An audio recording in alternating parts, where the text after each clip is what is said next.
পটল দিয়ে এই ক্যাপসিকাম পনিরটা বানানোর জন্য প্রথমেই পনিরগুলোকে ত্রিকোণ সাইজের কেটে নিয়েছি। আর এই যে কয়েক টুকরো পনির ক্যাপসিকাম কেটে নিয়েছি। আর পটলের চোকলাগুলো পাতলা করে ছাড়িয়ে নিয়ে এই দুমুখ কেটে নিতে হবে। এই যে দুমুখ কেটে নিয়েছি। আর একটা পেস্ট তৈরি করব। এর মধ্যে আছে 2 চামচ টক দই, 3-4 টুকরো পনির, 2 টুকরো ক্যাপসিকাম, সামান্য আদা আর 2টো কাঁচা লঙ্কা গোটা। আর কড়াইতে সামান্য সাদা তেল দিয়ে দিয়েছি। সামান্য লবণ দিয়ে পটলটাকে ভেজে নেব।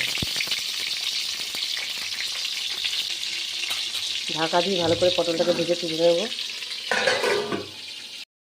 এই যে পটলগুলো ভাজা হয়ে গেছে, এবার পটলগুলো তুলে নেব। লাল লাল করে ভেজে তুলে নেব।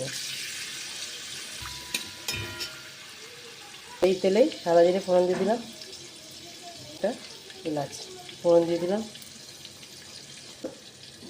হালকা করে ভেজে নেব,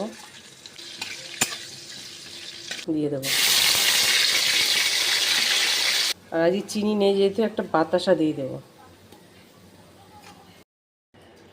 এবার মিক্সির এই বাটিটা ধুয়ে জলটা দিয়ে দিলাম।